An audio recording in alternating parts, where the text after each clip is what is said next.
Waalaikumsalam warahmatullahi wabarakatuh.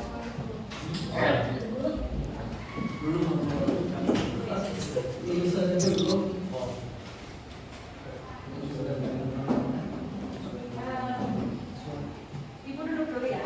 Ya. Ibu.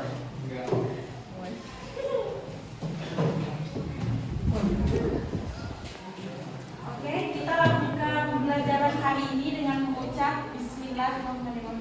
Bismillahirrahmanirrahim. Baik, saya buka pembelajaran hari ini. Bagaimana kabar anak-anak semua? Baik, baik. Oke, jadi pada kesempatan kali ini saya sebagai wali kelas kalian akan melanjutkan materi kita minggu lalu yang belum selesai ya, yaitu tentang penyembelihan kurban. Oke. Baik, sambil dilihat di slide-nya ya.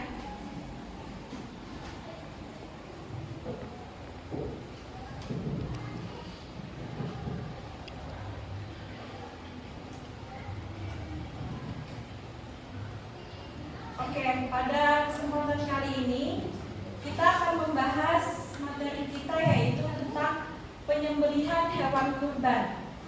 Jadi kalau anak-anak nanti suatu saat tabungannya sudah banyak,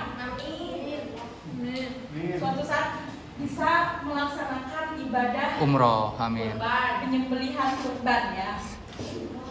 Kalau bisa banyak jangan satu. Oke? Oke, Bu. Sambil dipahamin, pertama kita harus memahami dulu yaitu konsep dari penyembelihan ini ada apa aja gitu. Saya jelaskan.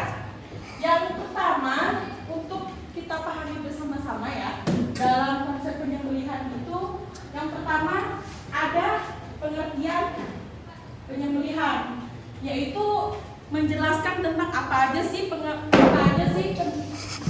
penyembelihan itu, apa definisi dari penyembelihan, bagaimana prosesnya. Nah itu bakal dibahas ya.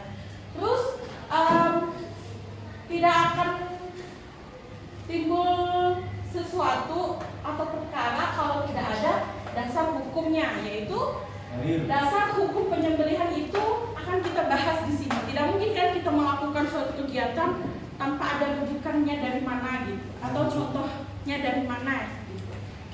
Nah selanjutnya yaitu apa aja sih syarat-syarat untuk menentukan atau melakukan penyembelihan itu. Pasti kan semua kegiatan harus ada syarat-syarat tertentu ya. Kok pada tegang semua anak-anak ini? Jadi gak usah tegang ya, kita santai aja. Pasti anak-anak juga, adik-adik ya, kalau udah kelas 9 adik-adik udah besar semua. Jadi gak usah tegang ya sama ibu. Nanti sambil diperhatikan aja, nanti kita akan melakukan sesi tanya jawab atau diskusi bersama gitu. Oke, yaitu selanjutnya tentang syarat-syarat penyembelihan. Nah itu pasti ada kategori bagaimana suatu kegiatan itu harus dilakukan. Pasti ada syarat-syarat tertentu ya. Selanjutnya yaitu kapan sih penyembelihan itu dilaksanakan ya.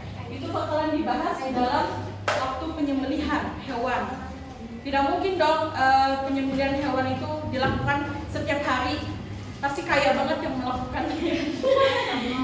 Jadi waktunya sangat ditentukan, setahun sekali ya. Beda kalau untuk materi akikah nanti beda lagi. Kalau akikah kan nggak mungkin setiap setahun sekali ya, pasti bisa berkali-kali. Selanjutnya yaitu tentang bagaimana cara kita yang melakukan kurban itu. Bagaimana cara penyembelihan hewannya? Nah, biasanya penyembelihan hewan itu dilaksanakan tuh oleh orang-orang yang sudah mahir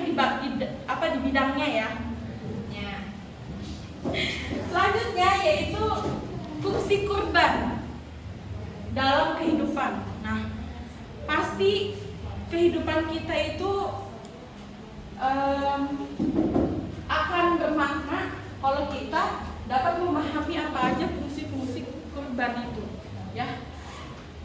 Terus yang terakhir itu pasti kita akan mendapatkan hikmah dalam suatu kegiatan. Misalkan kita melakukan kegiatan ibadah haji, kurban, dan maupun ibadah-ibadah lainnya, kita itu bakalan mendapatkan hikmah. Nah, hikmah-hikmah apa saja yang akan kita dapatkan itu nanti akan kita bahas. Oke? Ibu, bagaimana? Masih semangat anak-anak? Masih. Ibunya cantik.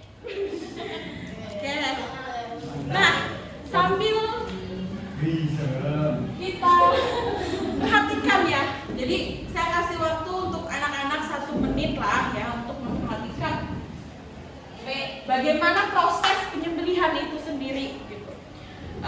Atau yang diperhatikan gimana sih bentuknya gitu kan, bentuk hewannya apakah harus gede atau harus kecil gitu kan, atau harus besar kayak ibu gitu. Nah itu bakalan kita bahas, jadi Aduh. kita perhatikan dulu ya untuk prosesnya. Oke, ibu anggap cukup ya untuk memperhatikan. Pasti udah sering lah melihat kambing atau sapi ya. Nah, selanjutnya yang pertama yaitu pengertian kurban. Kurban itu mempunyai definisi sendiri, yaitu memotong binatang peliharaan, baik itu baik itu sapi, unta, Kambing. nah dan itu hewannya juga harus mempunyai kategori tersendiri, misalkan usianya nanti berapa, terus apakah badannya harus gemuk ataukah harus kurus. Nah itu bakal dibahas. Memotong binatang dengan alat tajam ya pada bagian leher, saluran pernapasan, dan jalan makannya. Jadi kalau kita melakukan kurban, bagi penyembelih itu harus benar-benar di pernapasan atau jalan makannya. Kalau salah-salah bakalan lari lagi nanti sapinya ya. Iya. Sampai putus. Nah, yang maksud sampai putus itu ya saluran pernapasan itu. Jadi yang harus dipahami jangan lehernya yang putus, tapi saluran pernapasannya yang putus gitu. Nah, itu definisinya. Terus yaitu juga harus memenuhi dengan syarat-syarat rukun. Jadi jangan cuma ngasal ya. Jangan asalkan cuma punya sapi tapi syaratnya nggak ditentukan, nah itu salah juga. Nah, selanjutnya dasar hukum tuh penting. Kenapa? Sesuatu yang kita lakukan pasti mengikuti apa yang disunahkan Nabi dan apa yang diperintahkan Allah Subhanahu wa Ta'ala. Nah, di dalam surah Al-Kautsar, harusnya kamera anak-anaknya juga Bapak. Ya nanti. Di dalam surah Al-Kautsar, yaitu kita ngaji bersama ya. Bismillahirrahmanirrahim. Inna a'tainakal kautsar. Itu ayat 1. Fasholli li rabbika wanhar inna syani'aka huwal abtar. Nah, di dalam surah Al-Kautsar ayat 1 sampai 3 Allah memerintahkan kita untuk mendirikan sholat karena Tuhan, dan juga Allah memerintahkan kita untuk berkorban. Sesungguhnya orang yang membencimu dialah yang terputus.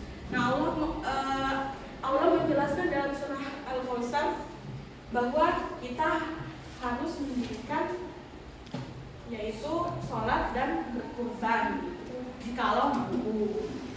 Nah, dalam hukum kurban itu sendiri sunnah ya, sunnah muakkad, sunnah yang dikuatkan, sudah mendekati wajib ya kalau sudah muakkad. Iya Bu. Tapi bagi yang mampu, kiranya kalau tidak mampu jangan dipaksakan. Allah tidak suka melihat hambanya ingin beribadah tetapi memaksakan. Nah itu salah ya dalam konsep ibadah.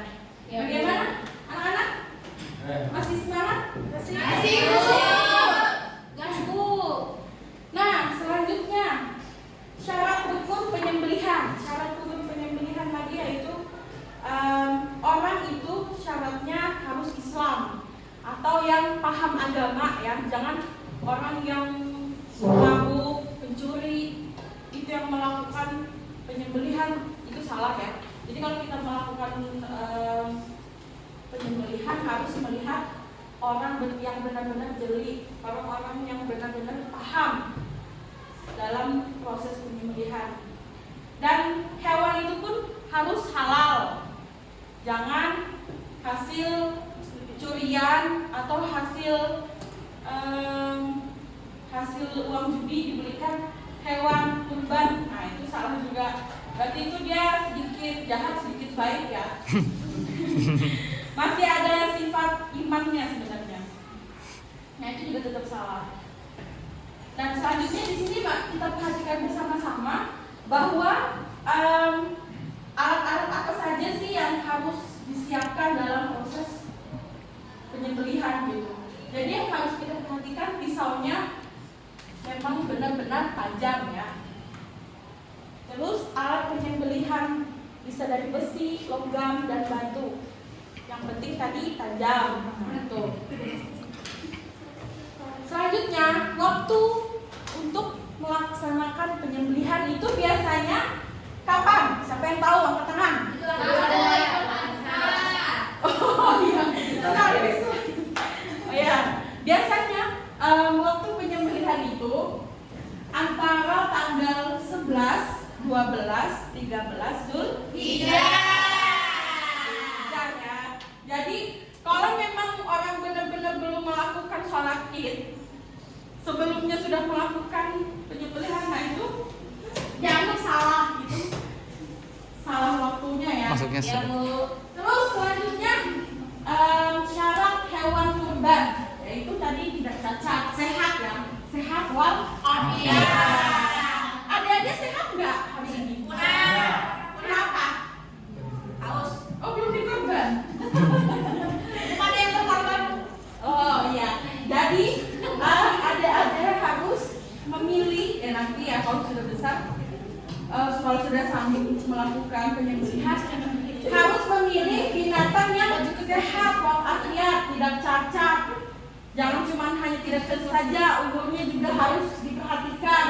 Umurnya yaitu misalkan onta harus 1 tahun. Tapi kan kalau di Indonesia kamu beli onta ya. Anak-anak nggak boleh berisik ya. Perhatikan ibu di sini. Ya, Bu, maaf. Untuk sapi kerbau itu berumur 2 tahun. Nanti kalau tidak memperhatikan, ibu akan tanya, harus wajib untuk menjawab. Ya, ya Ibu. Selanjutnya, domba itu harus 1 tahun. Jangan 11 bulan 12 hari udah dipotong. Ya, Bu. Belum ulang tahun ya, belum ulang tahun. Nah setelah itu kambing berumur 2 tahun atau yang sudah bergigi. Nah kalau memang mau berubah kambing, kalau bisa giginya dilihat dulu. Kalau dia tua, ya ada lagi tuh gimana? Bukan tua, tapi ini dia harus 2 tahun. 2 tahun kan belum tua, pasti iya, sudah bergigi makanya. kan. Ya. Nah yang penting halal. Jadi apa? Halal. Oke, halal. Yang ada badaknya.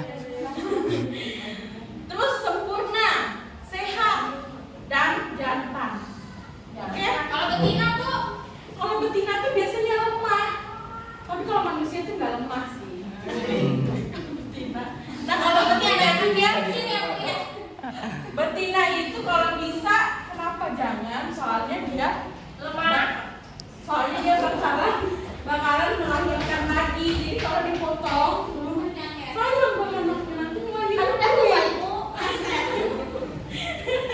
Tapi dia, Ngapain putih?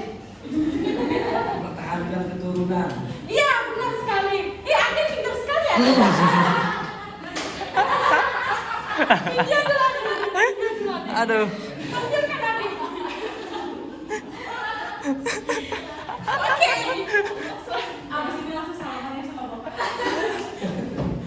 Oke, untuk selanjutnya cara bagaimana sih kita sebagai orang yang melaksanakan itu untuk menyembelih hewan.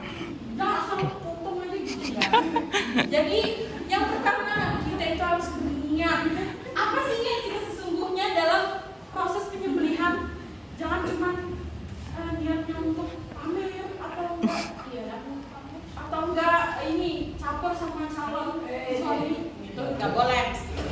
Atau enggak pengen dijunjung, atau enggak pengen dipuji tetangga sebelahnya gitu. Nah itu salah juga. Jadi yang pertama niatnya harus benar-benar ikhlas karena Allah Terus selanjutnya Adek Rafli baca yang nomor 2 apa kira-kira? Kira-kira kenapa harus ke kiblat?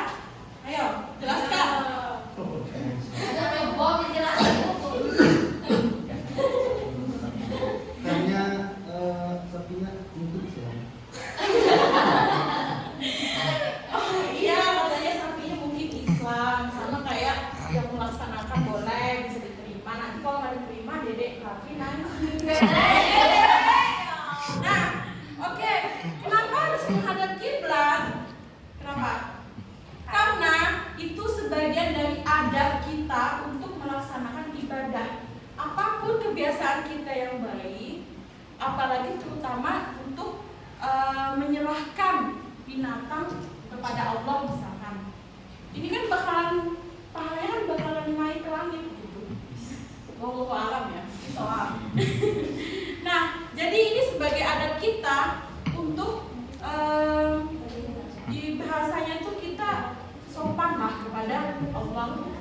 Jadi kalau bisa menghadap kiblat, kita sholat juga menghadap kiblat. Terus nomor 3, merobohkan hewan. Nah itu sebagian dari cara-cara kita untuk merobohkan hewan. Biasanya bapak-bapak itu ya, bapak-bapak RT itu mengikat kaki sapinya ya, Pak. Bener kan Pak? Mengikat kakinya nih, harus dirobohkan. Nggak mungkin dong sapi lagi berdiri terus diberdiriin, kan nggak mungkin. Nanti kita yang ditendang. Jangan lupa membaca basmalah pasti ya, setiap apapun yang kita lakukan selagi itu baik membaca basmalah. Asal jangan mencuri. Baca salam Nabi, membaca takbir, membaca doa kurban agar diterima Allah SWT. Kalau membaca salam Nabi, skip ya. Langsung aja. Oke, fungsi kurban dalam kehidupan sangat banyak, terutama untuk mengenyangkan perut fakir miskin. Bahkan ada juga orang yang mampu tetap mau dapat ya nggak apa-apa, itu sudah rezekinya. Oh ya dapat. Nah, fungsi kurban dalam kehidupan satu sebagai sarana mendekatkan diri kepada Allah.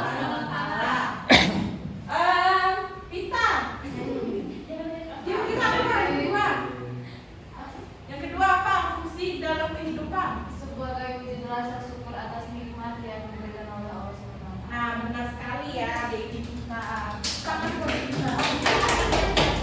Jadi sebagai wujud rasa syukur kita kepada Allah SWT, rasa syukur kita mendapatkan rezeki yang berlimpah, rasa syukur kita sehat walafiat. Nah itu sebagai nikmat gitu yang diberikan Allah. Makanya kita sambil mengucap rasa syukur sambil bersedekah, termasuk berkurban juga. Yang ketiga, wujud kesetiakawanan dan kepedulian sosial. Nah, di sini tuh bakalan ada rasa gotong royongnya warga gitu. Contoh dalam pembagian daging kurban pasti ada kesetiakawanan. Terus selanjutnya mengikuti sunnah Rasulullah SAW. Tonton kira-kira kita kalau kurban itu mengikuti sunnah Nabi mana ya? Nabi siapa ya? Nabi Ibrahim. Nah benar.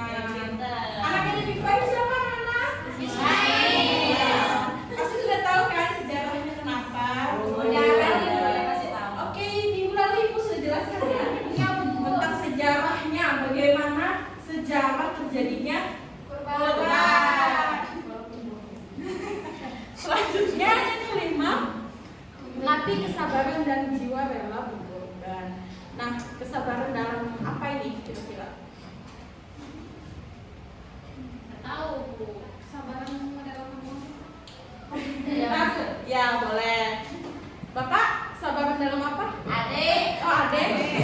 Kesabaran dalam bersama apa ini? Yang kelima ajaran kita untuk rela berkorban, bukan berkorban ya. Kalau berkorban kan setiap hari juga kita berkorban.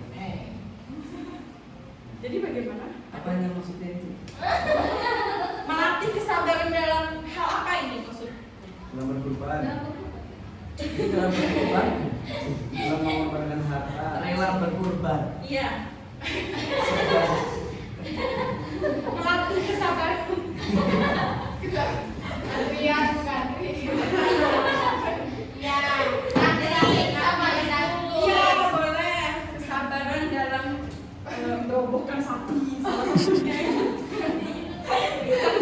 Benar sih. Menjajar. Benar. Yang paling penting teman-teman. Teman sama memperhatikan gizi pak. Itu tadi apa? Kita pada umumnya masyarakat Indonesia itu kebanyakan nggak sanggup beli daging, ya kan? Nah, sisi positifnya ada kurban ini, kita bisa merasakan daging. Kalau yang 1 tahun tidak apa-apa, makan rawon, makan rendang setahun sekali, ya Pak. Setidaknya ada. Nah, ini sebagian dari meningkatkan gizi kita. Misalkan ibu udah benar, udah bisa nih, gizinya kan dilihat sudah banyak ya. Nah, Bukan gizi terus Pak.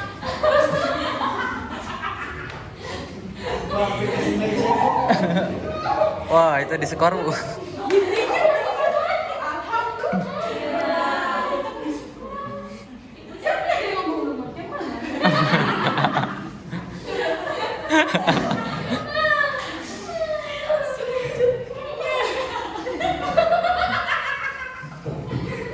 Bu kasih nanya deh.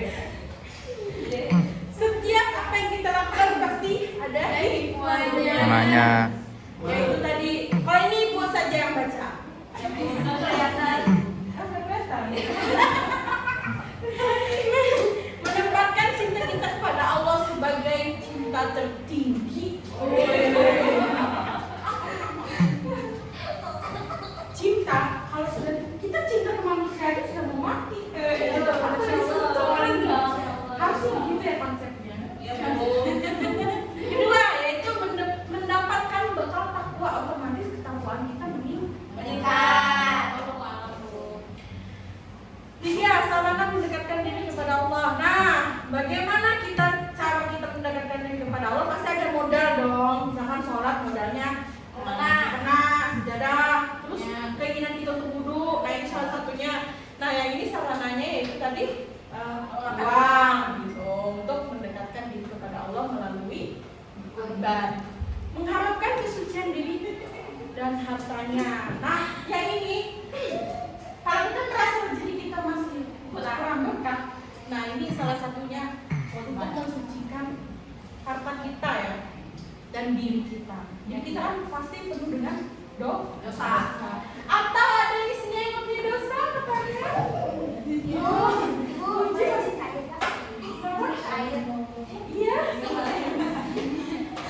Dia kan bukannya ya ada deh, jadi dia.